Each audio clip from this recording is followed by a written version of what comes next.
আসসালামু আলাইকুম। চলছে চটপটি বানানো। সিদ্ধ করে নিলাম। এখানে টমেটো, শুকনো মরিচের গুঁড়া, চাট মশলা, ফুচকা, মরিচ গুঁড়ো করে রেখেছিলাম। এগুলো দিয়ে ধীরে ধীরে চটপটি এগুলো মাখিয়ে নিব। এদিকে আলু আগে চটপটির সাথে হালকা হলুদ দিয়ে সিদ্ধ করে নিয়েছিলাম। তো যাই হোক, পেঁয়াজ সবগুলো দিয়ে দিব। ধনেপাতা ছিল আমার গাছের, সেগুলো কেটে নিয়েছি। ডিম গ্রেট করে নিয়েছি, পেঁয়াজ। এখন টমেটোগুলো দিয়ে দিব। কুচি করা টমেটোগুলো আমি দিয়ে দিচ্ছি। তো দেখতেই পাচ্ছেন সবগুলো টমেটোই দিয়ে দিব। তো দেওয়ার পরে সব কিছু দিয়ে দিচ্ছি। দেওয়ার পরে এখানে আমি ধনেপাতাগুলো দিয়ে দিচ্ছি। তারপরে গাজর ছিল, মরিচ ছিল, মরিচ কুচি, সেগুলো দিয়ে দিলাম। এগুলো সমস্ত কিছু দিয়ে ভালোভাবে আমি মাখিয়ে নেব। তো যাই হোক, ডিম আগে অর্ধেক দিয়ে দিলাম। এগুলো সমস্ত কিছু দিয়ে দিয়েছি। এগুলো মিক্সড করে মাখিয়ে নিব আগে। তো যাই হোক, এটা হচ্ছে চাট মশলা, আমি দিয়ে দিলাম। রাঁধুনি চাট মশলা ছিল, সেটা দিয়ে দিলাম।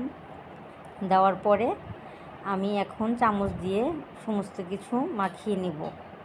এই যে চামচ দিয়ে আলতো করে সব কিছু মাখিয়ে নিব।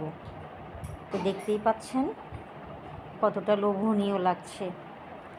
তো এইভাবে হালকা হালকা করে নাড়াচাড়া করে এটা ভালো করে মাখিয়ে নিব। তো মাখানো হয়ে গেছে প্রায় আমার। তো আমি আবার একটু ডেকোরেশন করব। তো ডেকোরেশনের জন্য আমি আবার এখানে নেব ফুচকা, নেব ডিম, নেব আর বাকি গাজর ছিল, সেগুলো দিয়ে ভালোভাবে মিক্স করে নেব। তো যাই হোক, আমার মাখানো হয়ে গেছে প্রায়। এখন আরেকটু পরিবেশন করব সুন্দর করে। তো যাই হোক, আগে ডেকোরেশন করব, তারপরে বাটিতে সবার জন্য পরিবেশন করব। তো গাজর, এদিকে চাট মশলা ছিল, ধনেপাতা কুচি আর লেবুর একটু রস ছিল, আর দিয়েছিলাম তেঁতুল। এগুলো দিয়ে ভালো করে এটা আমি মাখিয়ে নিলাম।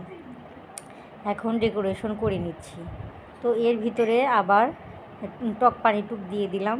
দিয়ে দেওয়ার পরে এখানে আরেকটু টক পানি দিতে হবে, দিয়ে ভালো করে মাখিয়ে নেব। তো তার মধ্যে গাজর কুচি দিয়ে দিব, আর দিয়ে দিব হচ্ছে ডিম। তো যাই হোক, গাজর কুচিগুলো দিয়ে দিচ্ছি আর দিয়ে দিব ডিম। এই তো গাজর দেওয়া আমার শেষ, এখন দিয়ে দিব ডিম।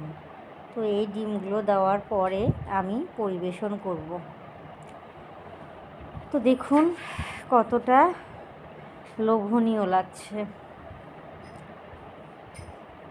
আর দিয়ে দিব ফুচকা ভেঙে ভেঙে এর ভিতরে দিয়ে দিব।